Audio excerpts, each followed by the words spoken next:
Oh, Sam, I have some advice. I want to start out today's episode with some advice, if you wouldn't mind. Oh, no. My advice is don't turn 30 years old. Why? Since I've turned 30, nothing good has happened. And today, That's not true. And today, for what I want to say conservatively was 45 seconds, I confused a picture of Neil deGrasse Tyson for Stanley from The Office.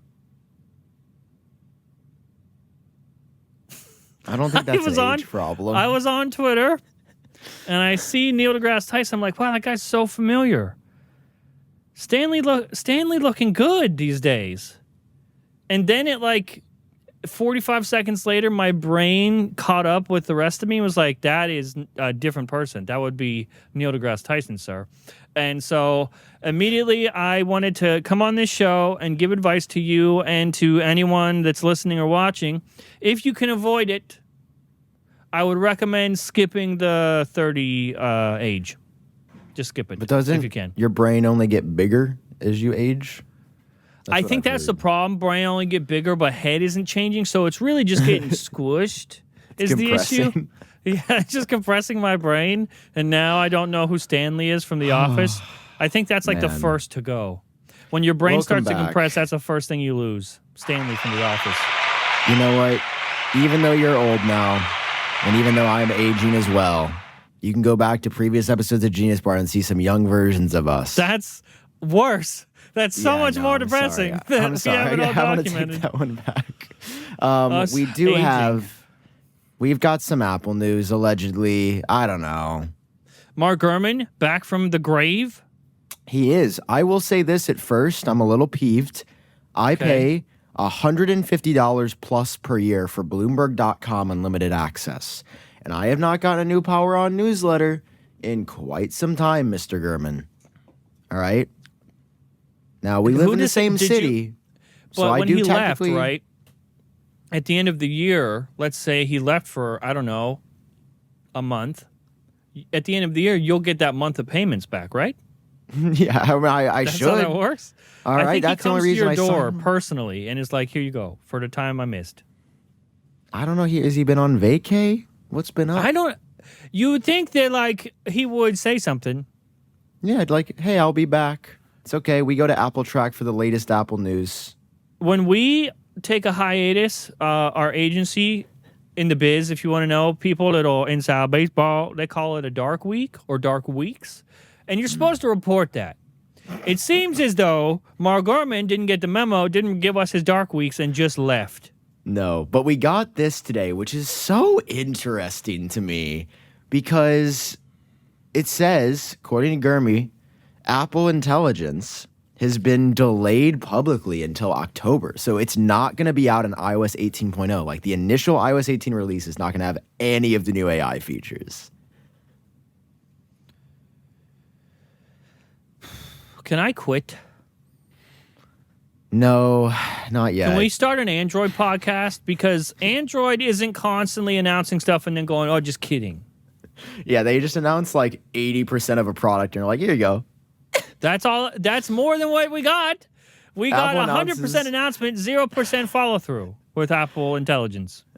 The good news, and the thing I'm very excited for, because these are all the new AI features like the Genmoji, new parts of Siri, image and text generation, and rewriting. Apparently, they're coming out in beta to developers this week.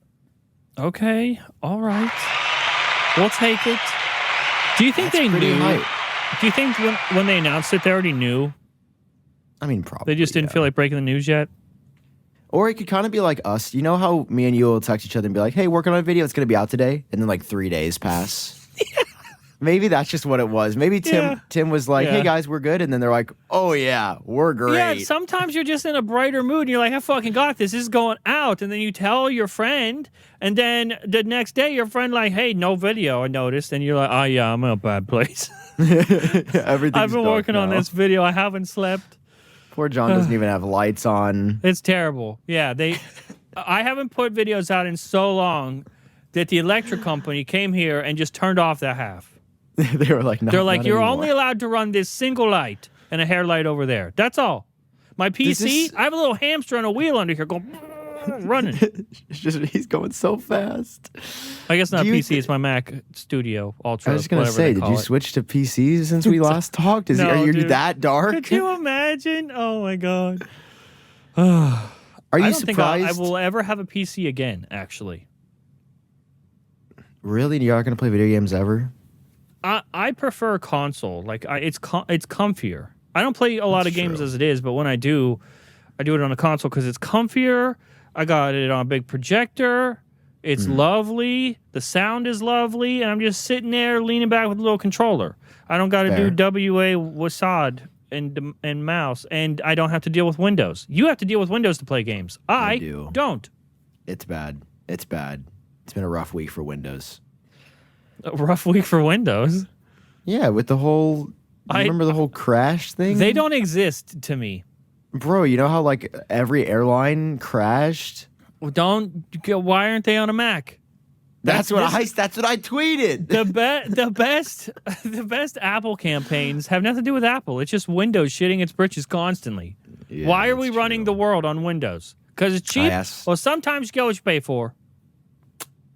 Amen. If you're listening to this podcast on a Windows PC, do you think this podcast even serves to Windows PCs? Like if they hit the play button, will it play? Legally, it will. Yeah. Are we sure? Can we stop that? Can we block it? Can we prevent them? We just need you and I will sit down. We'll record a special message for any Windows users that hit that play button, and the message is, "Nice try." Do you think Apple delaying these features is a big deal? Apple Intelligence. Are you surprised by this? No. Are you surprised? No. I think it is a big deal that they keep delaying things, but like I can't be mad about that every week because that's what happens to us all the time. I keep trying to say, how many times on this podcast have I said Apple needs to stop announcing stuff if it's not actually ready? But no one cares. No one listens. This is just, we constantly make this bed and then have to lay in it all of the time. Did you also see, we never really brought up this when it happened, but did you see that, oh God, of course an ad. Wow, what an ad. Did you see that Apple Intelligence, because of the DMA in Europe, is not launching this year? Are we starting to see, is the chicken roosting, John? I think this is the chicken's roosting, yeah. I think they have come home to roost. You called this one, bro. This is just, but I'm not even happy about it. No, it's like sucks. Every time I make a video or try to say, okay, I know that this change that they're being forced to do is a good thing and it benefits us, but eventually this is going to be a bad thing, and then you're not going to see that till it's too late. And then everyone shits on me and says that I'm just an apologist, or I'm a fanboy, or I must be being paid by Tim Cook and his minions. And then this happens, and I can't even be happy about it because I'm just already defeated. Yeah. So yeah, basically because of the Digital Markets Act, which has to do with gatekeepers and I believe the App Store primarily, Apple... That's what it started with. Yeah, Apple says they're concerned about like the privacy aspects of rolling out Apple Intelligence there due to having to comply with these regulations. Let me read their quote. Where it is, the interoperability requirements of the DMA could force us to compromise the integrity of our products in a way that risks user privacy and data security. Of course. Is the EU happy about this? I will say, I just think there's a way to do this better than the EU is currently doing it, because I'm still very much on the side that like the App Store is a monopoly in a lot of not in the EU, though. That's the thing that gets me. It's kind of a monopoly in the United States, if anywhere. That's the argument that I think the Justice Department has made or is continually making. I think there's an ongoing case with Apple being a monopoly, distributor in the United States. But yeah, in Europe, I don't even think Apple... What is the smartphone share? iPhone share in Europe. Let's see. We got the Google AI. Dude, it says 26%. How are you arguing? That's okay, but In the first quarter of 2024, Apple held 25% of the market. That's a lot. Like, okay. I'm so tired of saying this, but we need content for the podcast, so I'm going to say it. Okay. Eventually, like, I think there's something going on where, correct me if I'm wrong, but I think the EU is also trying to mandate, like, that all phones have to have replaceable batteries that require no tools to remove them. Or I think it's just that they're easily user replaceable without. And the deadline tools. for that is like next year or the year after. Correct. Like it's not even a lot of leeway because they've certainly got prototypes for phones for 2026 already. And now you're asking them to change that for this. It's just eventually. And I get it. He's trying to keep the peace. He's trying to be nice. But eventually, Tim Cook is going to have to draw the line. Even if it comes down to them not selling the iPhone in the EU for a year, 2 years, until they start to play ball a little bit. That's a lot because 25% of the market share in Europe goes to Apple. So that means Apple loses out on a lot of money too, which is why they don't want to take this risk. But I think at what point is it more worth taking that risk than constantly being stripped of like your own features year after year?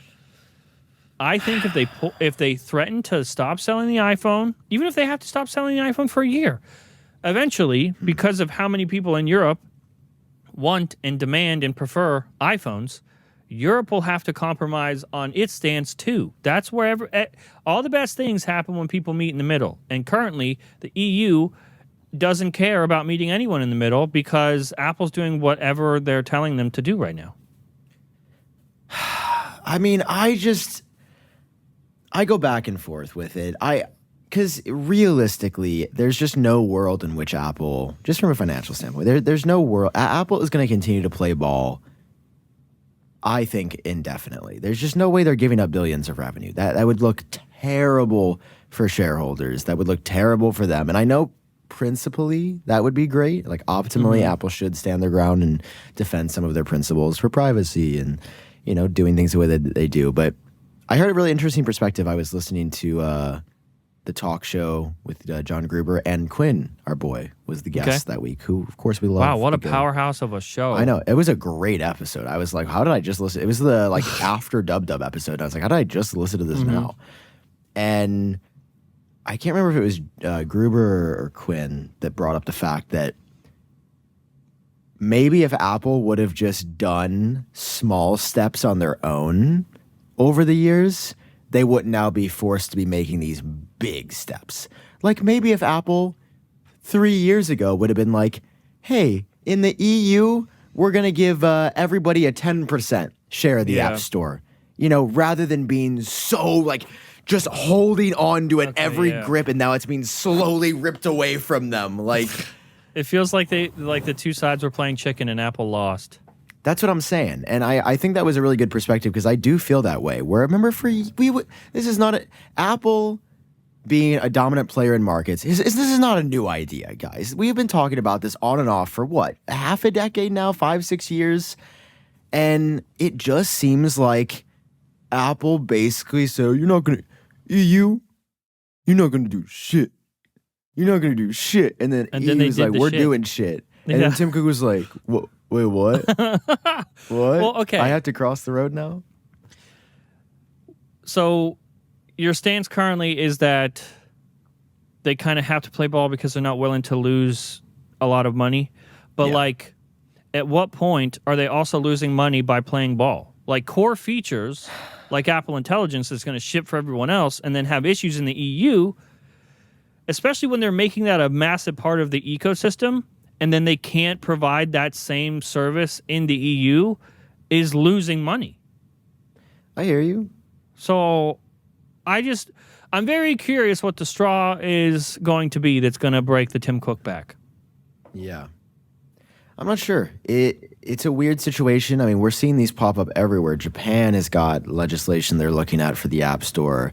There's a few other countries that are doing the same thing. And it does appear that the iPhone is just going to get more and more fragmented. And it's a tough spot that Apple's in, but at the same time, I do think some of this is on their own. I think they were so stubborn financially to the point where, I mean, I will say a part of it does seem kind of personal on the part of the EU. Like, it does seem vaguely like beyond just business and for consumers. It does seem like there are people in the EU, they're like, all right, Apple, you think we can't do anything here? All right. Like, every time this is brought up, a lot of people always say, well, it's not just Apple. Like, they're not targeting Apple. It's for everybody.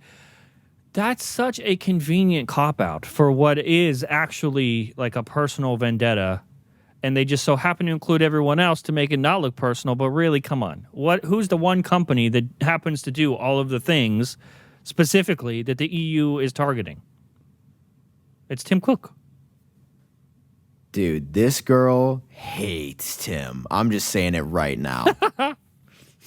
Her name this is who is in charge. This is that his sister? They do look vaguely related. They look a lot alike. Her name is Margaret Vestager. She's a EU's competition head. So she's basically the one in charge of this whole op. Yeah, she's in charge of breaking Tim Cook's balls. And she's doing well. I mean, I will say, like, for what it's worth, to be fair, at the same time, I also am not in the EU, so I don't really, maybe I'm not as well versed on European politics as I could be. I'm sure we have listeners and viewers from there. Let us know in the comments, like, is there something that we are not seeing? Yeah, is this good or bad? Getting? EU listeners, what are your thoughts on everything happening? Are you satisfied as an EU contender or member? I don't know. I am very much of the belief that sometimes all people do is they just do the best with what they know. And there's a lot that I don't know. Like, I'm of the belief that we have been conditioned to believe by society that the West does everything correctly. You know? Or like the American way of life is the most optimal way of life. But I feel like us directly asking people in the EU, I think they might have a different and maybe more educated stance that could help us understand better. Because maybe this is good for them. Maybe they think this is a good thing, and there's just something I'm not seeing. There's also a chance of that. But on the surface, as someone in the industry and as someone in the U.S., this just seems highly personal, highly targeted, and silly. Yeah. It's very interesting. It's going to keep developing, but I mean, yeah, with the launch of Apple Intelligence delayed, with it not coming to the EU in 2024, it's, good. We've seen better days. Okay, next up, John, I want to get your opinion on this breaking news. I just want to, too many episodes of Genius Bar have been, whoa, new thing, here's the new thing, followed by another episode that goes, just kidding. And it's not our fault. They keep pulling the rug from under us. They keep announcing stuff and then backtracking, and I don't understand. Continue. I'm just upset. I think it's clear that because we've seen reporting, right, that Apple Intelligence, like the new Siri, the new look for Siri, it sounds like is going to launch this week. And actually, I don't know if you saw, but there was a way to like activate it in the first beta. There was some line of code or metadata you could change to sort of make it show. It wasn't the functional version of Siri. It was just the new UI with the rainbow interface. Oh, okay. Cool. Yeah. All right. But at the same time, that is apparently like Apple Intelligence, even in the United States, because of their announcement and how quickly they did it, it is not all rolling out at once. For example, this week, we should actually read through the rest of the article because there was some extra context in here that was pretty interesting. That, like, for example, there's some things that aren't even going to be launching this week. For example,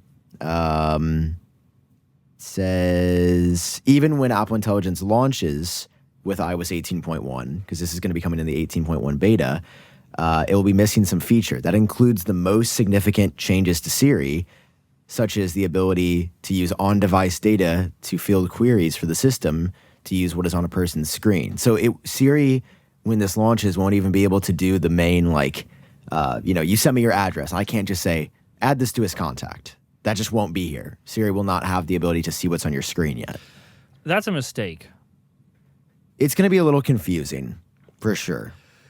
I think, okay, so we can excuse the mistake a little bit, seeing as this is going to beta users, and beta users should have a better understanding. But traditionally, it feels weird that if you're not ready to actually roll the features out, don't change the look of it early. Like, the new look should come with the new features. Otherwise, it just appears like you just made it look different. And I don't know why I've been thinking about this so much, but I mean, so obviously Apple Intelligence, we're hearing, I think this is a big deal. We're hearing that users in the real world will be able to try this stuff this week. Okay. Here's what I'm curious about, John, especially with this image generation. What am I going to be able to say, give me a massive schlong? Like what? Like, we have no idea. Like, we have no idea the limits, but there's gonna be some, right? Like, I mean, there are certain things that right now you can ask Siri that Siri just won't even entertain. Correct. I wonder if it'll be similar to that. I don't know, because I see this, and also these images are kind of, okay, here's another one, for example.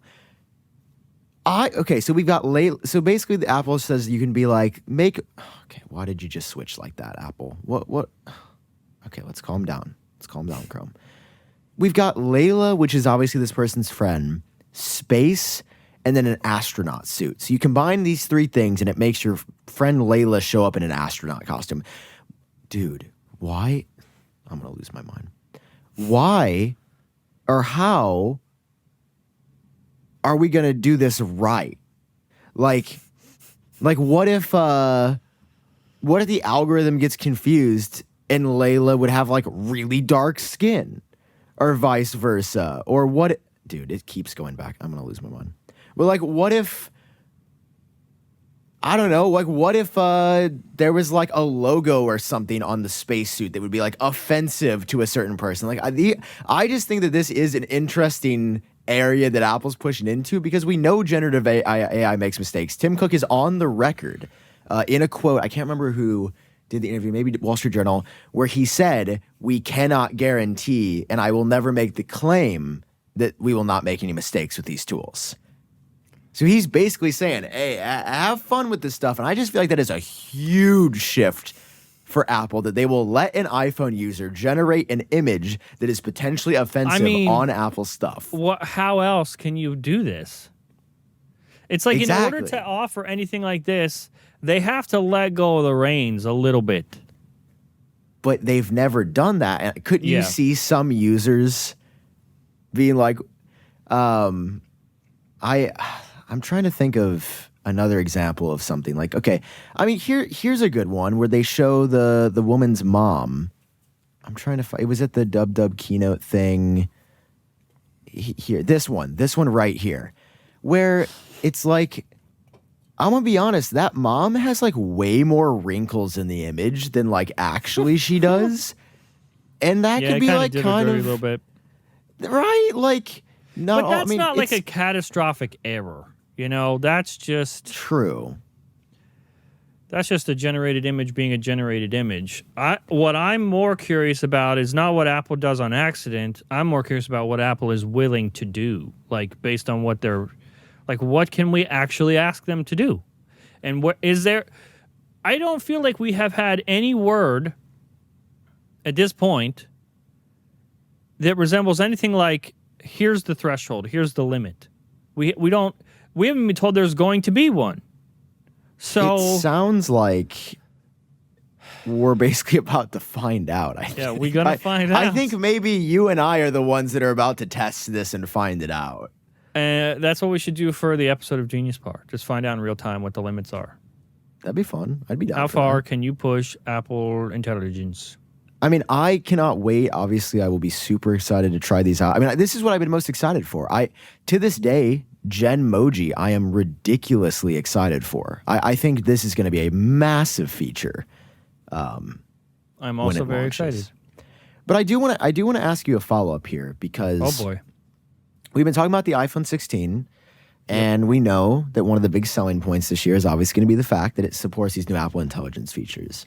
But something that I've been discussing in my videos is the fact that surely what Apple has shown off so far is just a taste, right? Yeah. Do you agree, or do you think that the iPhone 16 is going to ship with the same set of AI features that you can get on the iPhone 15 Pro?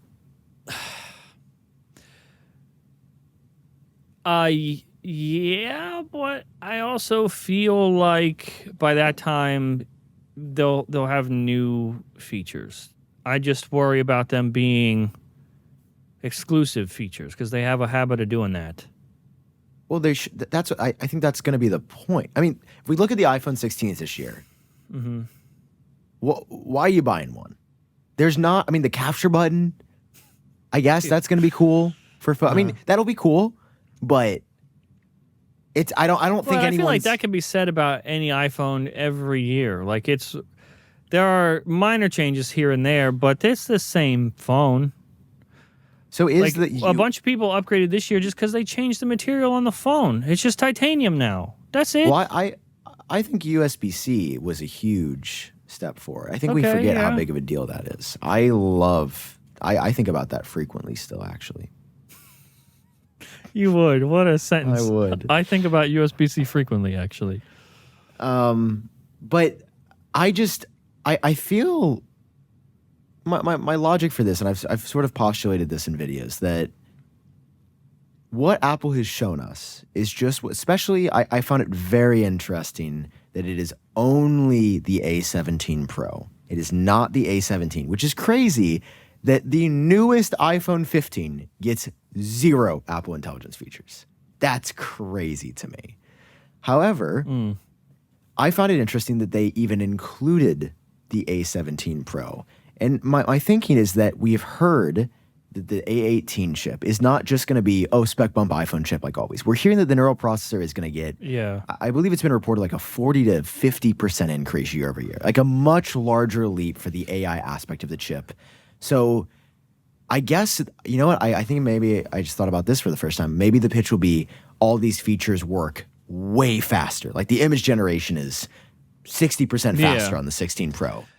And people were already like actually angry about it only being available on the newer phones. People already complained about that, saying like that was wrong of them to do. So imagine if they didn't give it to the A17 Pro and we had to wait. Like it'd be so much worse. I also just see a future though where they say, and to push the iPhone 16, for example, I think something like a Genmoji exclusive to the iPhone 16 Pro, or 16, I should say, would genuinely push people to buy that phone. Think about Animoji with the iPhone 10, right? iPhone X. Like, you know, you got to do the silly videos. It was a fun marketing trend. It was a great way to ship the phones and get people excited about them. Did it actually matter? Do people use Animojis today? No, not even a little bit. But it was a great marketing bit. And knowing what I know about Apple, there is going to be, other than the capture button, right? Which, you know, sounds like it's going to be pressure touch sensitive. You'll be able to swipe on it. It might look a little bit different and whatnot. Okay, it's cool. It'll be great for photos. It'll be fun. But I just see I think they're going to do something with the new chip inside, with it being so much more powerful to say. Well, and it's exclusive, so buy the new one. I would agree because Apple usually pairs marketing as a way to properly explain the hardware. We can use Animoji as an example. It's like, okay, Face ID launched, and you can unlock your phone with your face. But for the average person, that doesn't mean shit. Like the Animoji actually shows you how well it works. Like it's not they're using the same hardware for Face ID to do this in real time, and it like makes it very easily understandable by the average person buying an iPhone. So I wouldn't be surprised if they did that as well. Like had just some sort of fun marketing feature to just better show off how capable this hardware is over, say, 15 Pro or Pro Max. Yeah. We're very analytical today. We are. I mean, we really started off by confusing two people around because we were aging out a bit to really using our brain to our full. I'm firing on all three neurons right now. Yeah, I feel my brain working. Yeah.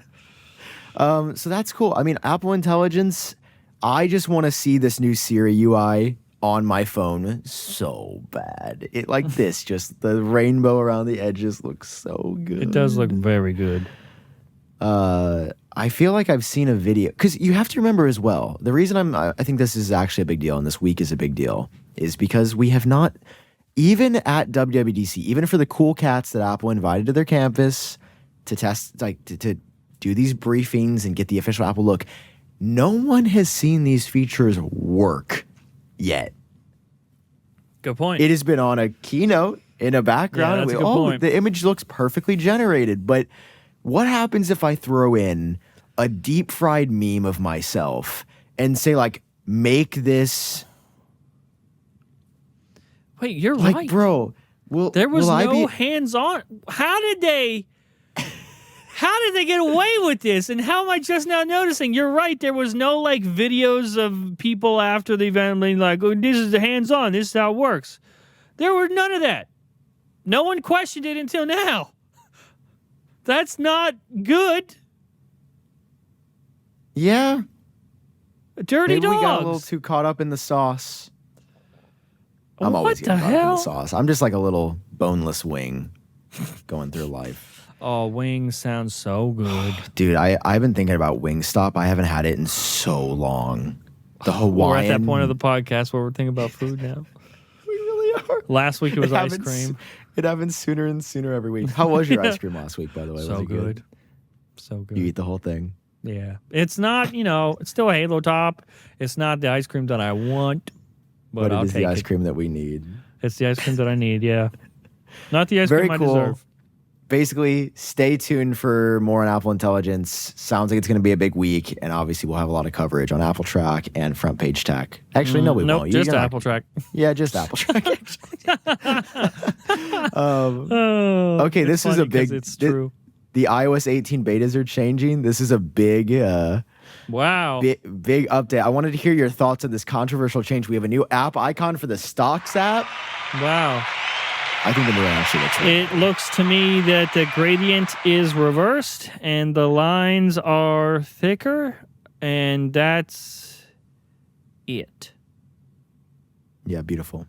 Okay, next up on Apple News. I'm glad you tweeted that out. I'm glad that there's a whole post about that. Thank you. Comparing. This is a big jump forward. Apple Maps got announced to have a beta version on the web now. So you can go to, I think it's beta.map. Actually, I'm not going to launch that because that will dox me. I'm going to go to, you can go to beta.maps.apple.com, the worst URL I've ever heard. And you can now try out Apple Maps from a PC or Chrome. Imagine.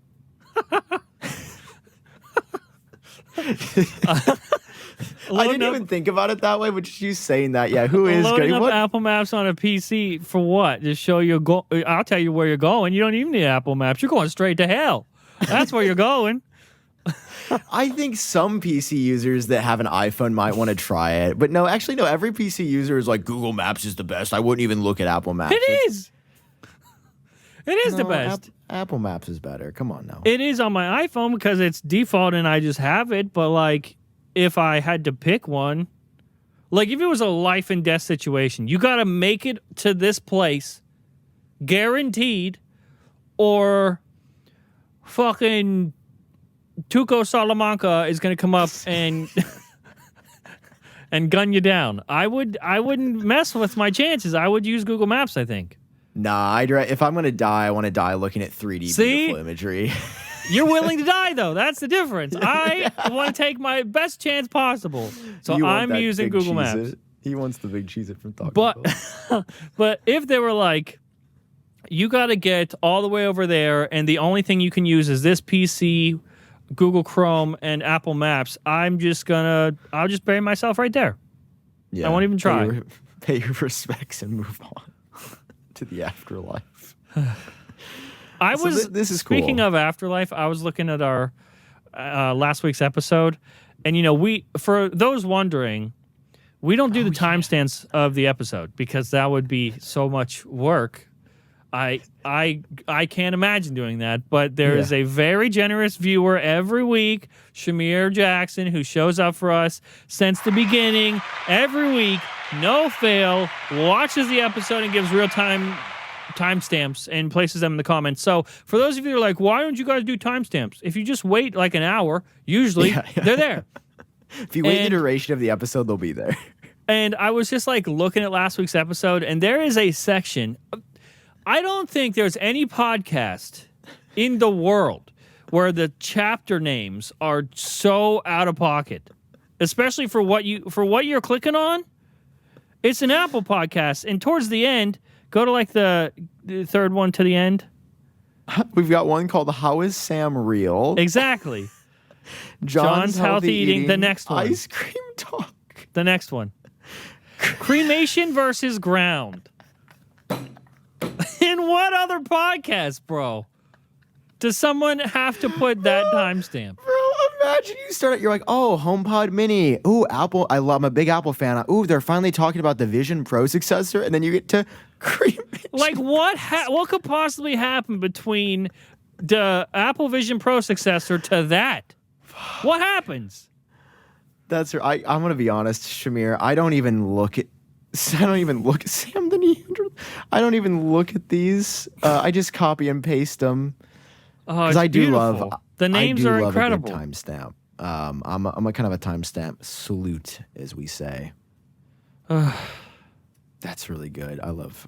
Well, now he has to like make a timestamp about himself. About making timestamps. Whoa. Oh, God. That's crazy. Show something. So, I don't know. That's cool. It's still not out on Android. Like, for example, there's still no Apple Music Android web or app that works. But that's cool because Android users don't have the most current version of Android half the time. So, that's true. What are they missing out on? Maybe this is the big story of this week, John. You want to read? Well, at least it's from the information, so you can trust it. For context, the information, people that gave us our first look at Vision Pro 2018, years before it came out, and it was like pretty spot on. I'm going to read it if you scroll back to it. Sorry. Apple is moving forward with plans to make an iPhone Fold. According to the information, it's currently set to release as early as 2026. Okay. Let me pull up the article because I pay for this. All right. You pay for the information from the information. Credit card expiring soon. Better hurry. Are they doxing my card number?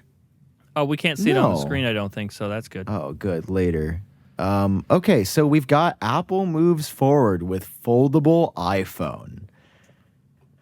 Oh, boy. Let's just take a deep breath for this one, man. Apple is working on a foldable iPhone that could be released as early as 2026, and in recent months reached out to suppliers in Asia to make components for the device, according to two people with direct knowledge of the matter. The phone will fold widthwise like a clamshell, like the people said. That would make it similar to the Galaxy Z Flip, which was released in 2020, which is funny. Because back in the day, I leaked that the Fold isn't what we think it's going to be. That they're actually working on a clamshell phone, and that's going to be probably the one they go with. Now the information is saying that, but now we're years away from the original Apple's working on an iPhone Fold statement, and now I don't think it is a good thing. I would prefer we don't. Yeah, this is silly, and I... Insert the jokes about, they are made for iPhone, iPhone 6. Just like, getting it out of the way now. Thank you for that. Yeah. This isn't happening. Thank you. We agree? I'm just saying, this is not happening. Are we going to stand on business? Let's stand not on shipping. business. This is not shipping. said, Here's why. In the last episode of Front Page Tech, probably months ago, I talked about the iPhone Fold. I said it's not going to ship. By that time, Samsung will be too far ahead. Other people will be too far ahead making actually good foldable phones, and they just shouldn't ship it. Similar to how they screwed themselves with Vision Pro. They arrived a little bit too late with Vision Pro after people have already carved out an accessible market for VR headsets. They show up with obviously the best headset, but it's at Apple's price. So we're definitely going to get the best foldable phone ever at Apple's price. So it's Rinse interesting. and repeat. We agree, but for completely different reasons. I agree that it's not happening, but I think it's because they're fucking useless. Oh, I think they're useless too. Because, okay, just for everybody that doesn't understand why we feel this way, let's just look up foldable phone market share. Okay, everybody? Oh, no. According to TrendForce, foldable phones accounted for 1.4% of all phones sold. Okay, let me just repeat that again. 1.4%. Foldable phones have been around for 4 years, and they have not penetrated 2% in market share. Penetrated. Do you know why? It's because I'll Samsung take can send useless every for 500. influencer. I don't even care what you just said. I'm going to continue to talk over you. Samsung could send every influencer in the world. Z6 Flip, all business plate, come to Korea. And nobody's going to buy one. Everybody's going to go, oh, that's cool. They should keep doing that. Damn. Here's my regular phone. Because nobody cares. Because it doesn't actually do anything. And would it shock you if in the information's reporting there is just a fucking fascinating section in the end that I was just like, yep. Fascinating. Here's what it says. This is just such a great quote. Okay. They close out the section on the foldable phone by saying, Apple's designers have struggled to come up with enough compelling features that would make consumers want a foldable phone, especially given its high retail cost compared to non-foldable phones, according to people with direct knowledge of its previous efforts. So even Apple is like, yeah, okay, so it folds. And then it what? You can set it up to take a selfie. You can set it up on the ground to take a selfie. Pretty cool. Pretty cool. What else? Well, did we mention that? Have you ever eaten a sandwich or a taco? I have. I like those things. Yes. Well, this is technically the taco innovation upon the sandwich. The taco is a convenient form factor for food. It is. The taco is a very convenient form factor in a lot of Maybe it'll be the ways. same with my phone. Maybe I'll use it and be like, wow, how did I ever use a regular not foldy phone? I guess at this point I should get a foldable phone. Do you think that would be a fun video if I switched to a foldable phone for like a week? I'd probably. I know of a I'd be certain angry. particular potential sponsor that you may have that sells them. It would be very funny. Sam Kohl, sponsored by entertaining. Samsung. You heard it here first. Congratulations, Sam. If they sponsored a video, I would do it. If they let me just say whatever I wanted. If they were like, here's the talking points, I'd be like, no, Yeah, I don't think that's how sponsorships work, actually. Yeah, sponsors, they usually give you the talking points and like, this is what we'd like you to advertise. And I'm like, fair And enough. usually there's like a weird, goofy clause in there about like, don't disparage our product, you know? Yeah, which that is fair. silly. I mean, that's why I'm never doing reviews when I'm doing sponsorships because I'm just advertising what it is and telling you the things that I like. Yeah. That's what a sponsorship is. Hot take, but Okay. So this is happening allegedly. I'm sorry, I talked over you. Please continue. I am going to give you a Samsung Z Flip. It has to be your default phone for a year. You can't look. You can't even look at an iPhone. You don't even know what that is anymore. All you know is fine dining and Z Flip. How much money does it take for you to rock that for a year? Full year commitment. No amount of money to give up the iPhone. $1 million. No, not even what? You're so full of shit. That's for not $1 million, you wouldn't use a fucking goofy ass Samsung phone. It's just 12 months. No, I wouldn't. You could say 1 day. I guess okay, 1 day or 1 week I would do for like $1 million. 12 million. That's a lot, dude. I You're would not be getting miserable. $1 million a month. I would be okay. I bought my Lambo. That's a lot. I bought my house in the hills. What do I do now? I've gotten everything I've ever wanted. I'm bored. I want to earn it on my own volition. You are earning it. Think about the blood, sweat, and tears you will have to give for those 12 months. Using that phone No, it's not will be worth like torture. It will be like someone put you in. They tied you to that thing where they lay you down and then they put a bucket on your belly that has a rat in it, and then they make the bucket warm up and it gets too hot, and then the rat gets scared, so he starts digging through your belly. That's what using a Z Flip would be like for you. Why did you have to say that on our podcast? I had to think of a real torture method, and that's the one that came to my head. Yeah, I don't like that was top of mind for you. Well, the only two torture methods I know of today are give someone a Z Flip or the rat in the bucket thing. That's the only things I know. Both are the same level of terrible. Well, okay, I can't name a price. What would your price be? I'll do it for $1 million. Dude. $1 million to do nothing. All I have to But you do is like spend more time opening up my phone because it's not open already. But you have to use Android. You have no do. iMessage, no FaceTime, and all I of ain't the afraid people to go that put back. you in group. Dude, just the idea of like, I've been meeting a lot of new people recently. Just the idea of being like, yo, let me get your number and pulling out a Z Flip. Dude. Like, you look, I'm sorry, and I mean this with love if any of you have the Z Flip, but I think it might be a bit harder to get in the group chats. I will say, I've heard firsthand from somebody that used Android for years. She was like, I literally, this is a direct quote. She said, my social circle doubled or tripled after switching to the iPhone.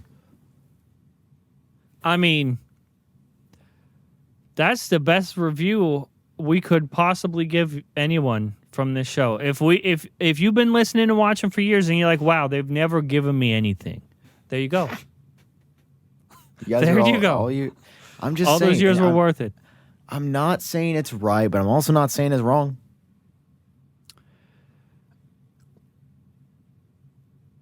I think that tracks. Unfortunately. I'm not now listen. I'm not saying that like that you are less of a person if you use a Samsung phone. You're not less of a person, you're just more of a goofball. Is the difference, I think. You're just more of an Android at that point. Do you think our podcast is offensive? A little bit. Like, do you think people sit there and wonder, are they just like putting on an act because they're on camera, or do they mean the things I say? Because if they're wondering, I mean them. If you're wondering. I think that's part of it. Okay, let's jump back to this article because there's a couple other. Let's get out of cancel territory. Let's go back to the article because there are a couple other things that. I mean, I'm trying to get us canceled because we need content for the next couple months. True. That's good. That's good. We can do another like. We can get canceled now. Like, go away. Come back again. Talk about being canceled. Say we're not apologizing for shit. That carries over another week. And then we can come the following week and be like, okay, maybe we'll apologize. And then carry that over and then give a full apology. That's a whole month of content. Yeah. That's amazing. I love the way you think about content, John. You're welcome. That's content brain. I'm proud of you. Okay, what I love about the information is they're realizing that they can't just do like only these articles, and they're like, oh, we gotta actually share like more detail.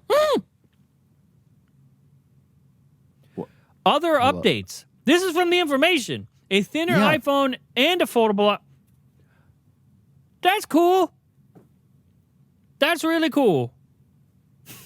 I found out just now that more people than Kuo Chi have mentioned a thinner iPhone. That's pretty neat. And of all people that could have mentioned it, it's the information. And that's really cool.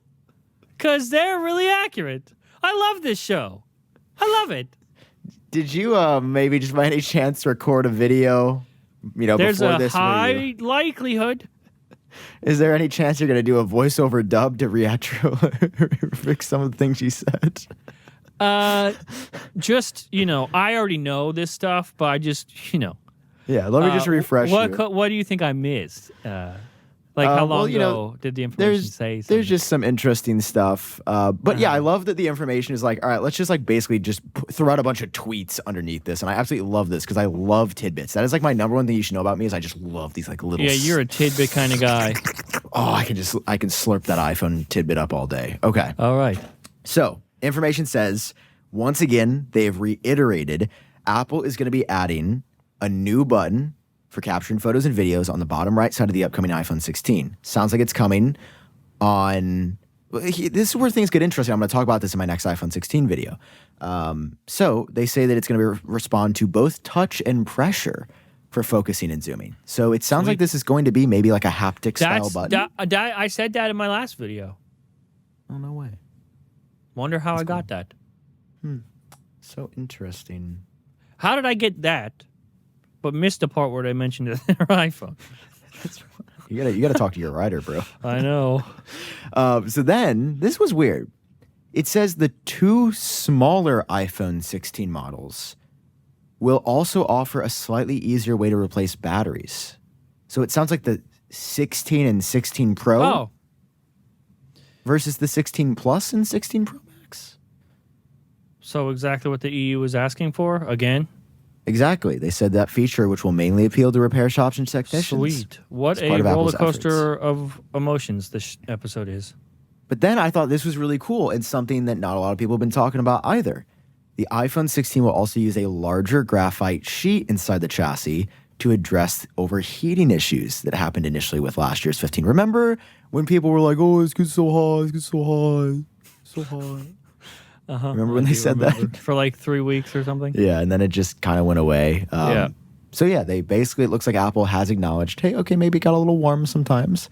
So that's cool because less heat throughout the rest of the device, if that's absorbing more of it, it actually could potentially extend battery. Heat generally is the number one killer of battery over time. Fun fact.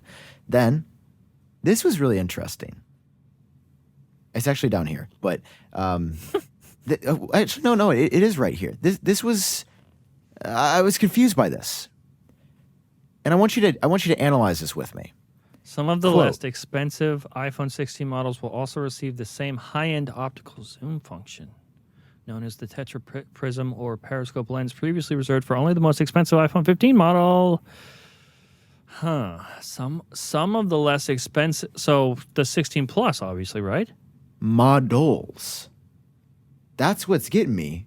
Do you think that Apple's going to swap the ultra-wide lens on the base models for a telephoto for the first time?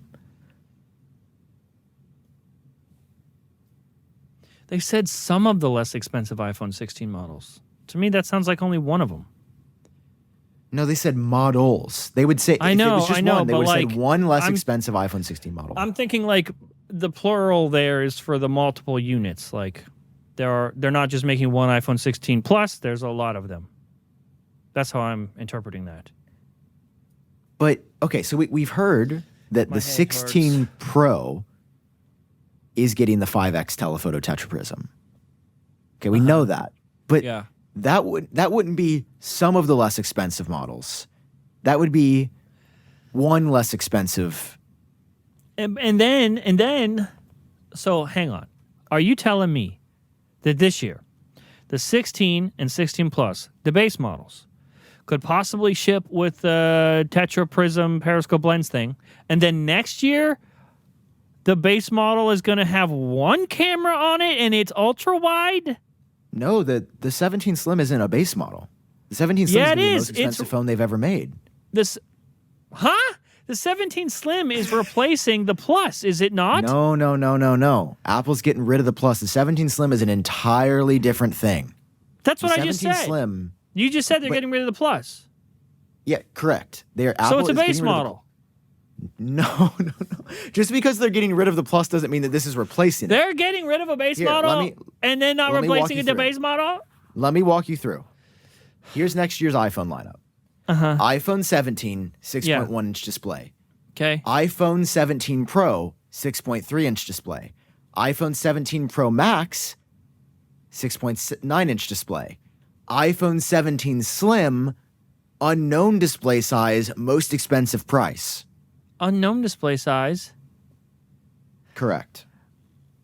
Which one of us has royally fucked up here? Because I just recorded, I just gave, I did 6.6-inch screen size, is it not? Is that what they said? This is what I have on iPhone 17 Slim. Christ, hang on. The episode title internally here at Front Page Tech is called the iPhone 17 Slim Shady, in case you're wondering, everybody. Okay, this is what I got. Approximately 6.6 inches. Resolution, approximately 2740 by 1260. Processor, A19, with the higher-end iPhones using A19 Pro. That information is from... And camera, single rear camera, and the Plus is going away, so how does this not indicate that the Slim is replacing the Plus as a base model? You're telling me the Slim is a completely higher-end model with one camera? So you got this information from... You're getting your sources all mixed up. You got this information from a Weibo post from Ice Universe. Here, I've got the whole thing on screen. You can look at where I'll affirm you in getting this information. So this comes from a table post from Ice Universe, who is a moderately good leaker, hit or miss sometimes. But here's what's interesting. Like, okay, technically it's replacing it, but it's also not, because... What? Hey, time out. What is happening? in my fucking script, because in the script for the show, as the details are laid out, I'm also provided with links of where those details came from. And this is from Kuoming Chi's Medium blog. Okay, I think Kuoming Chi also said 6.6, to be fair. But... What? So... That just goes further to my point that they're replacing the Plus. It's a life for a life, a sacrifice, if you will. I just don't see them positioning this model at the low end. If it's super thin, that sounds That's going to be the thing, Sam. Listen. Oh, listen. This is why I'm excited about it, because this is the market to sell it to, bro. Give regular base model buyers an iPhone Slim? That's going to sell like fucking crazy, dude. These are the people that don't need to know what processor's in the phone, how many megapixels the camera has. They don't need any of that stuff. They're going to walk into a store and go, that iPhone looks way different than the other ones. This is clearly new and special and better, so I'm going to buy that. When they change the looks of a thing, that's who they're selling it to. That's why the iPhone XR did so well, because it looked like the new ones. Okay. No one gave a fuck about a 720p screen or anything like that. The single camera. They're not giving us a single wide-angle camera on a premium model. If they do that, I will switch to a Samsung Galaxy Z Flip. All right, I'm glad he said that before he looks at the table again. John, would you like to read the price that Ice Universe says the 17 Slim is gonna be? Actually, I have an appointment. Yeah, you have an appointment with reading the fucking table. Pull up the table and read under the 17 Slim how much it's going to cost, John. 17 Slim. Sorry, I'm getting a phone call. According to the table, I'll read it for him because he appears to be illiterate overnight. Is that your 17 Slim? I'm sorry. I have to mute Sam, the co-host. Okay, he's been muted. Go ahead and say what you needed to say. Oh, okay. That's interesting. Sorry, it's Quo. Yes, sir. Very excited to hear. Yeah, it's a wow. No, the pleasure's all mine, sir. It's great to speak to you. You're the true star here, not me. Oh, Quo, you don't need to say all those nice things. You think I'm handsome? I think you're handsome too, sir. Listen, I'm recording a podcast. My co-host is still muted, so okay, I'll tell him. Okay, goodbye. Okay, Sam, you've been unmuted. $1,300 is going to be the price for the Slim. Please explain how regular people are going to appeal to this model.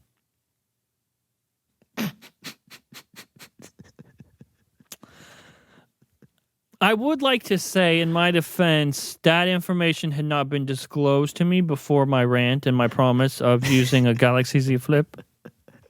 I didn't have all of the details. It's on the record now. I don't buy it. I don't think I believe that. I will say this. When has Quo been right about prices ever, actually? This is not from Quo. This Who is from Ice Universe. Oh, that's even worse. That's even worse. I don't believe that price. I'm standing on business. You heard it here first. I am standing on fucking business. This is not a premium model. It's not. I don't know. And if it comes out as a premium model, what can I do to punish myself for real? Because obviously, there's still people that are like, you did not cut out your testicle when you said you would. Sorry, I didn't cut out my own fucking ball for the internet. Well, then why'd you say it? Because I was very confident. Okay, what I will...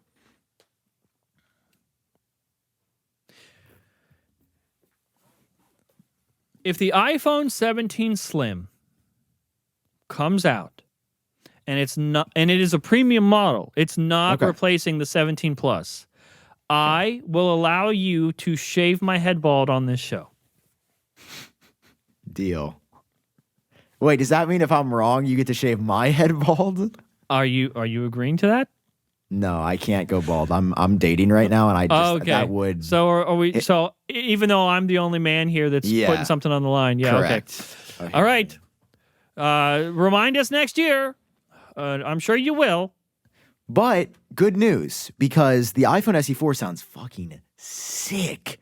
Oh, the iPhone SE4 is sick, dude. I'm gonna make a video on this. Probably mid. I don't know because iPhone 16 is coming. That's soon. my next. I want to make a video on it soon because we basically got the entire spec sheet. And guys, it sounds like this is coming sooner than we thought. According to Ice Universe, and I believe Quo is also followed up by saying similar things for it's coming sooner rather than later. This new iPhone SE is coming between. Well, here's what's interesting, John. You want to know what's interesting? I would love to know what's interesting. Ice Universe mixed track record said that this is releasing between March and May 2025. However, John, what if I told you... what the fuck? What if I told you something else? Tell me. What if I told you there was another dubious line that the information continues to Mark Gurman themselves because we didn't finish reading through their list? Here's what's really interesting. Themselves. According to the information, Apple is also planning to ramp up mass production of a 4th generation version of the iPhone SE. They're going to ramp up that production in October, which suggests a release ahead of the winter holiday or Lunar New Year, according to two people with direct knowledge. Well, here's the thing, John. When you search Lunar New Year 2025, that's February. That's so many years ago. That's so many years from now. February 20th, 2205 is not. We will be dead. It's even sooner. Okay, that's crazy. It's even sooner than 2205. So here's the deal. According to this information, from The Information, which is, I would say, probably the best source of all time, all things considered. Yeah. They are claiming that this iPhone SE is releasing prior to February of next year. Dude, if this launches ahead of Christmas, I'm going to lose it. I will lose my fucking mind. What a baller move that would be. Dude, let me just read the specs and let me tell you why this phone, and I mean it, is going to be crazy. Okay. Here's the specs, according to IC Universe. Give me the specs. 6.1-inch OLED display. Okay. Notch. Aluminum frame. Single camera, but 48 megapixel sensor. Okay. USB-C. 6 to 8 gigabytes of RAM. An A18 chip, which would suggest it supports Apple Intelligence. Priced at $500 to $550. This is why people need to shut their mouths when they're like, wow, of course, Apple just trying to sell phones. They only give the new feature to the latest models. This is exactly what I'm saying. The chips matter a lot. They aren't withholding a feature from you so you buy the Pro model. That's just what they can start with now. Every iPhone will include it, apparently, including the lowest end model. It'll start at $499, $549. I'll do $549. If that bitch starts at $499, we got things are interesting. I fear that they might start at $549, but dude, really, if Apple could sell this for $399, that would be. That's crazy. Here's the deal.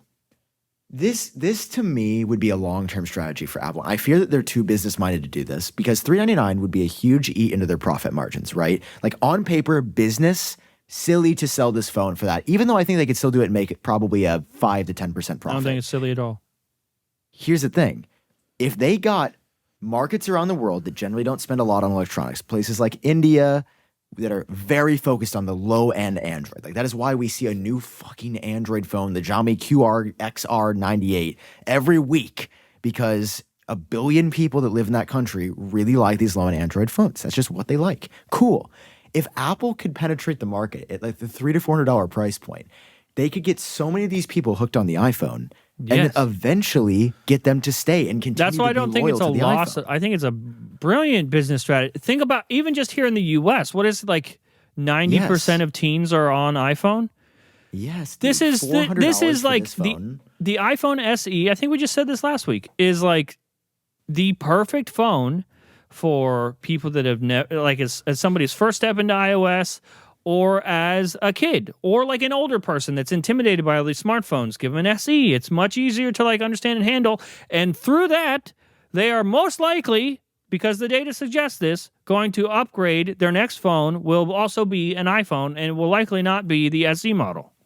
Exactly. When they get their first job in high school, when they start working, when they're in college and they start making a couple bucks, like, yeah, they're going to buy just a $800 iPhone. The SE phone is like the grooming phone.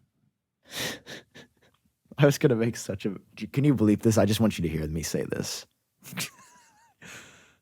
Go ahead. You could call phone. Yep, we're gonna censor that one a little bit. Okay, I like the joke though. Great joke. I wish we could say it. I wish they could hear it. It's hilarious.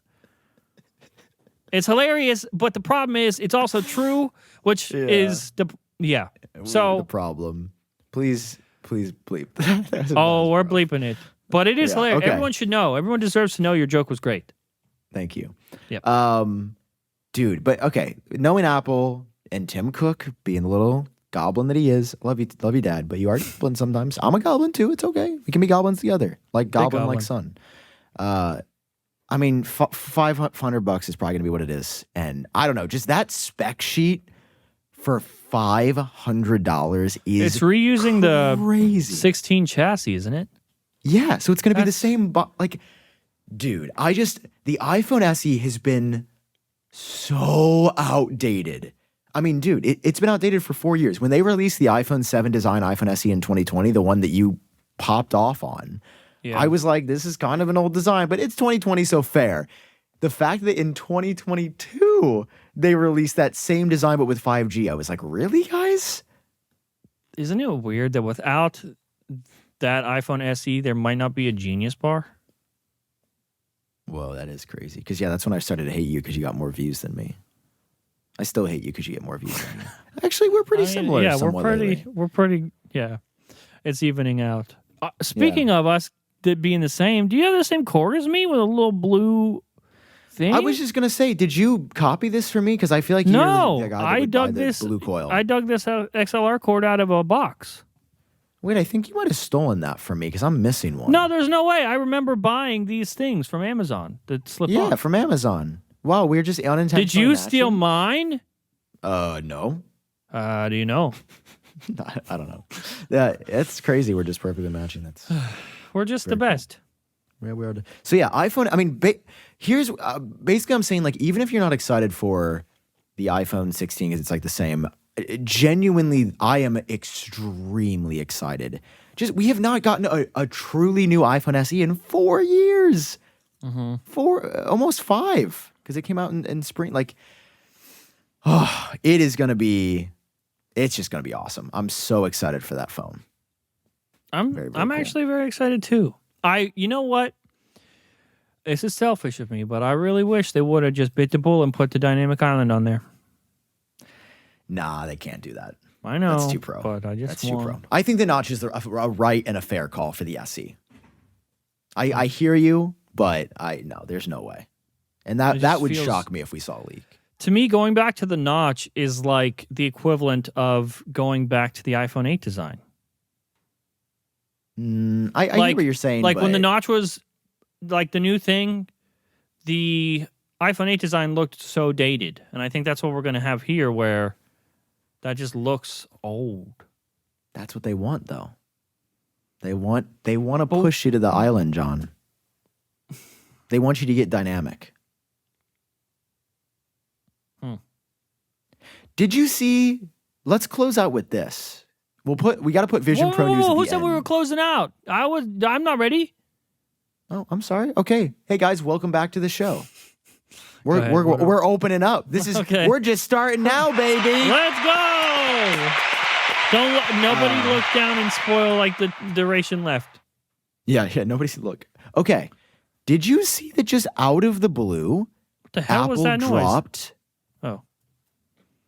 Did you see that out of the blue, Apple dropped the other Apple Vision Pro environment that we've been waiting on since launch? Yes, I learned that from Apple Track, though. So look, it's called Lake Vragla, and it's terrifying. Why does this look like I'm about to get jumped by a serial killer on Silent Hill? Is this like... Dude, this is daytime. Wait until nighttime. Check out nighttime on Lake Vragla. Bro. Hell no. No. I'm about to get shanked. Nope. Nope. Terrifying. That is scarier than the Longlegs movie that I just watched. What did you think of Longlegs? I shouldn't say. My review is that I really liked it, and they did some things incredible, like the cinematography was insane, but I wish they would have dug into more. There were so many things that they mentioned that I feel like they never dug into that I wanted to learn more about. With no spoilers. Yeah, with no spoilers. I thought it was an amazing marketing campaign for an average movie. I think the marketing campaign was incredible. Nicolas Cage, incredible as usual. Like very, very good. It's like none of the actors' fault. It's just, they opened up so many can of worms that they weren't willing to close. And then they just give up the plot of the movie. Yes. The there's ending is so unsatisfying. I think they thought it was a plot twist, But then they were like, oh, we're not dealing with anyone that can think for themselves, so we'll just tell them what's happening. And it's so like in your face and not good storytelling. Yeah, just the end was so like I feel like the way it ended was very predictable. It's like, oh, this predictable thing that happens in most movies with the bad guy happened. Like, I don't know. It was just people saying like I rarely feel like I need to go to a theater to see a movie right now. And Longlegs is the first movie in a long time where I'm like, I got to see what people are talking about. Because everyone's like, it's the scariest movie I have ever seen. Most terrifying thing. I don't know what kind of movies you guys are usually watching. Because there's a lot of really scary movies that aren't that. It wasn't. I would say it was more creepy than scary. They did a good job of making it feel unsettling. Like the environment of the movie, I felt uneasy the whole time. I still think, and I'll stand by this, I think the first, oh my God, why am I forgetting the name now? It's a horror movie. They made like 7 more of them because the first one did well. Saw? No. Oh my God, why am I forgetting? Paranormal Activity? No, but you're on the right track. Not Inception. Fast and Furious? I don't know. Who made 7? What is it called? Not Inception. It's called... There's like a demon in it. It's not Paranormal Activity? No. And it's not Saw? Not... Oh my God. Okay, I think Hereditary is a really good scary movie. Hereditary might be my favorite scary movie of all time. Oh, Get Out is also so good. Get Out's very good. Jordan Peele is just... I'm looking at literally every scary movie. One of the creepiest things ever. Midsummer's good. I love how it's just not coming up on any... Like, why is it not showing up on Google? I will give them this. It felt nice to have an original horror movie. You know, it's not like a remake of an existing franchise. They took some inspiration from other movies, but like all in all, they tried to make an original idea happen. And that alone might be worth just going to see this movie for something new, something that's trying to be its own thing. It's just sad because like the potential for this movie was so insane. Dude, okay, the first half... Genuinely, I was like, this is in my top 10 movies of all time. Yes. We agree. Yeah, I was like, I was captivated. And then the second half, I was just like... Yeah, it's really just... do you kind of feel like you got edged for 2 hours with no goon? Mm-hmm. Yeah. Yeah, I hate that. And then at the end of the movie, someone just went, yeah, I'm edging you. They just told me. Like, they just told me what was happening. I was thinking of Insidious. Oh, okay. I think that's one of my favorite scary movies of all time. I think they played the horror really well. I think they do a great job of not exactly There's showing 7 Insidious movies? There's no way. There's a lot, dude. There's a lot. Christ. I think I only saw 2. That. I didn't know they kept going. I've only seen the first one still. Dude, the original... Go ahead, sorry. No, you go ahead. I think I cut you off. I was just going to say, I think the original Exorcist is not actually scary. Oh, for the time, I think it was. Yeah, but now I'm like... I would say, off the top of my head, scariest movies I've ever seen. Hereditary, the Poughkeepsie tapes. Ooh, I've not seen that. What is that? So, I went through a phase... Hang on, we might as well just change the watermark. I went through a phase as a younger adult where I was like heavy into like independent films that had either a limited theater release or didn't have one, because those were the movies that were doing something new. And the Poughkeepsie tapes is like a documentary that like the whole time you are still second guessing if this is a movie or if it's real. It's about a killer in Poughkeepsie, Pennsylvania that recorded all of his like things that he did on videotapes, and like the movie starts with them finding the tapes, and then they play the tapes throughout the movie, and it feels too real, and it's horrifying. It's horrifying. So another like indie film that maybe not a lot of people saw. Megan is Missing. There's a shot in that movie that to this day I cannot go back and see because it messed me up for so long. There's a shot in that movie that is just not okay. Hereditary. Hereditary's great. The Conjuring. I've still never seen The Conjuring. The Conjuring deals with something that is like the scariest thing to me, and that is hanging. I think that's just the scariest possible thing a human can do.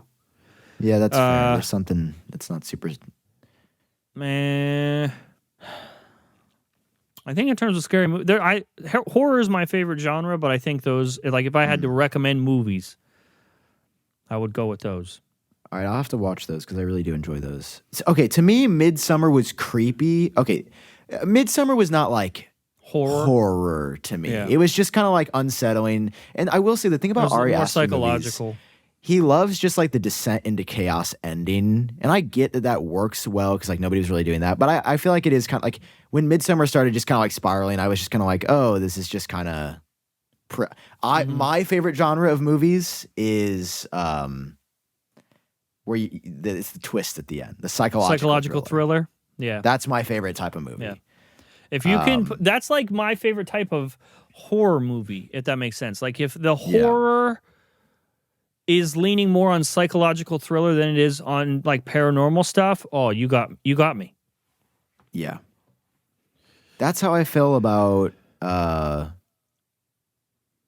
am I blanking on the name again? The one I just said that I liked. Insidious. That's how I feel about Insidious. Is there's a good... The Clovepage Killer? Bro, have you seen that movie? No. Okay, Sam, listen to me, sir. It's another, like, not very popular movie. It's good either... ratings, you can find it on streaming. I'm saying, out of all the movies we just talked about, if you're going to watch one, knowing that you like psychological thrillers, don't look at it. Oh, sorry. What are you doing? Why would you look at things from the movie that you didn't watch yet? Because You gotta watch that movie. It's great. It will not let you feel okay for a long time. I did feel not okay after Long Legs. I was like, is he gonna be... People are turning that into my nickname. People have been calling me Long Legs lately, and I'm like, that's kind of funny. Oh, it's funny because it's true. You don't want to know what's so funny is I went into Long Legs and I didn't know Nicolas Cage was Long Legs. Somebody had to tell me. And that made it You better. didn't know? I was like, man, that actor's great. Isn't it crazy how like you don't even like Recognize. Yeah, in every Nicolas Cage, I think Nick Cage is an incredible actor, but in every movie I just see Nick Cage. But this is like one of the only times where I was like, that is somebody else. That is a person that's not all right. That was like part of the marketing campaign where, you know, the main character confronts Longlegs for the first time, and in real life, that's their first time showing him to her on set. Yeah. So they were like recording her heart rate and stuff. Whoa, really? Yeah, there was an ad where they recorded her heart rate while she saw him in that scene for the first time, and you can hear her heart rate like in real life freak out because he looked terrifying in real life. That's pretty cool. Yeah, great. It was a great marketing campaign, and Good it was movie. like known that Nick Cage was in the movie, but they didn't like lead with that. That was more of a word of mouth thing that was really cool. It upsets me that this is the first movie a horror movie in a long time that had that level of potential, and they squandered it. Dude, holy shit. I just looked. The budget for the movie was less than $10 million. For Longlegs, That's like unheard of for a movie. Did it all go to Nick Cage? Dude, they had to make I mean, they definitely so didn't much need it. money off of that. Yeah, they definitely didn't. That movie did Yeah, not I guess take- like the sets weren't like crazy extravagant. They probably just like rented houses in like fucking, where was it? Like Ohio It looked or good. something? Yeah. It was a good looking movie. In no way do I think if you were like interested in long legs, I don't want you to be discouraged and not watch it because I said this. You should definitely still watch it. Yeah. Hey, they got us talking about it. That's true. We're just Apple feeding into the podcast. marketing machine, so it must have worked. It did. Congrats, long legs. I might put on my long legs today. Well, anything else happening in your world? That's it. I have to call Kohl back. Yeah, I bet you do.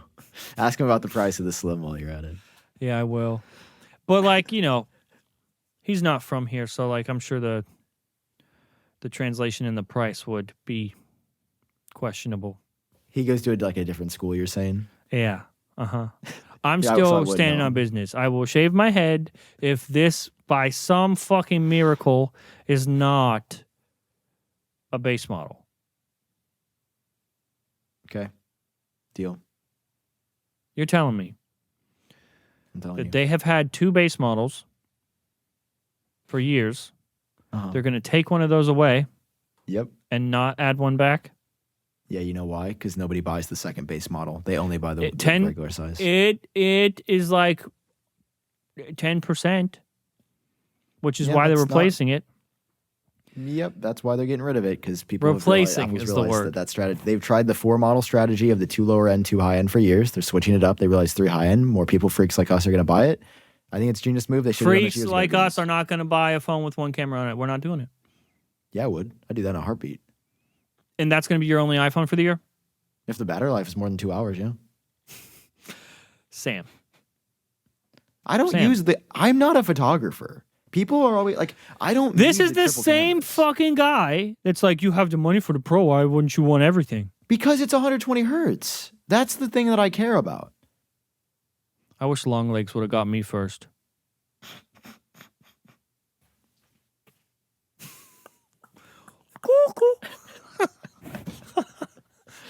All right, let's end it there. We'll see you next week. Sure. Thanks for coming to Genius Bar, your weekly movie review show. We love you. We really give them everything. Hey, we did. Full spectrum of human emotion. Our viewers eat and leave no crumbs.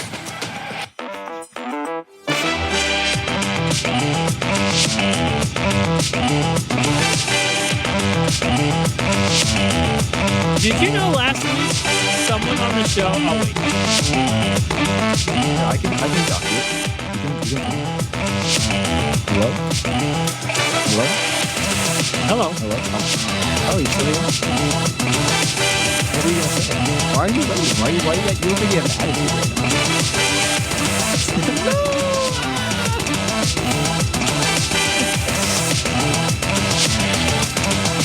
All right. Did you know last week someone had the fucking nerve to comment that they're like, what show goes 20 minutes after like the ending song, after the outro song? This one does that. Yeah, dude. Thank you very much. I had something to say. Okay. What was it? It was important. Not enough. It was. I still have. Have you ever thought to say something and then you get a feeling in your body and you're like, "Wow, I have to say that something," but then the something vanishes from your mind, but you still are left with that feeling of I need to say this. Yeah, that's what I have currently. That feeling. Oh, that's a bad feeling, buddy. It's don't turn 30. I think that's it. You're gonna be 31 in very soon. Actually, what do you want for your birthday? I don't want anything. Don't say a peep. It didn't happen. I'll be 30 next month. The month after, I'll still be 30. And 5 years from now, I'll still be 30. If we don't say it, it's not real.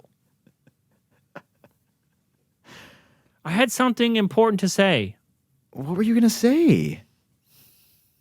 Say it, King. This is terrible. Is there medicine I can take? No. I hope the important thing that I wanted to say wasn't about the guy that left a comment about us talking after the show. Was it a hater or was it just somebody making it? Oh, it was a hater? We don't have any lovers. They're all haters. Shamir Jackson is the only one that doesn't hate us.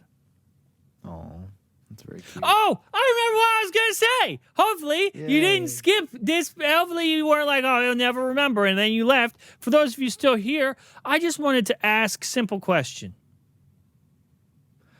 Sam and I are using different mics. We've used them before on the show, and then we switched back to the SM7B, and now we're back on the Ethos. I just want to know, do you like it? Do you like how they sound? Would you rather us go back to the SM7B? I just want you to know this is a two-way street. We can have a conversation. If you want with these. If you want different mic, we're sticking with them? Yeah, that's what they said. I actually read the comments already. That's what they said. Okay, that makes sense. I just don't want to have to unscrew this from my... Yeah, that would be just a tragedy. Yeah. Having to unscrew a whole... And then you got to unplug it, and the cord's already matched. Am I supposed to have mine pointed up like this, like yours? No, I just don't want them... I want them to be able to see my face, you see. Oh. If I just do this, you can't see... I mean, you can mostly see my face, I think, arguably. This is a very good microphone. One of the best microphones I've ever used. If anyone's curious, Earthworks Ethos, it's now like half the price that it was when it launched. If you Wait, really? Yeah. They have that shit right in half. They halved it in half. Checking. No, it's not. It's still $400. What are you talking about? It was $800 when we first got it. It was? Yeah, they were shipping this for $7.99. They have a great tagline. They did not sponsor us, but they did send us to these for free. That's what we're talking about. But they sent them like years ago, so it's like, does it even, The matte black one looks really good, though. We should have gotten the matte black. The matte black wasn't out when we got these, number one. Number two, this is what makes it look different, I think. If we have a matte black one, it just looks like a skinny SM7B, and it's so much more than that. Yeah, but I don't know. Sue yourself, King. Okay, well. It looks like... With you sitting there, it looks like it says the watermark says the Dry Bar Podcast. It do. Guys, we'll be back with more Apple news as there's more. I think the past couple weeks were good, though. I just want to say we killed it. Yeah, I won't post this part, but I want to say to you privately, we fucking killed it. Oh, you can post that part. It's okay. I wasn't going to cut it out. I forget to cut the ending half the time anyways. Okay, we'll see you next week. We love you guys. Don't forget to bleep that one part when I made that joke that you laughed I'll bleep it. What Isn't is this how you for? destroyed your mic and had to send it in for repair? Yeah, I touched it. I want to touch it so bad. I must Don't cover touch it. I want to diddle it. All right, we'll see you next week. Okay.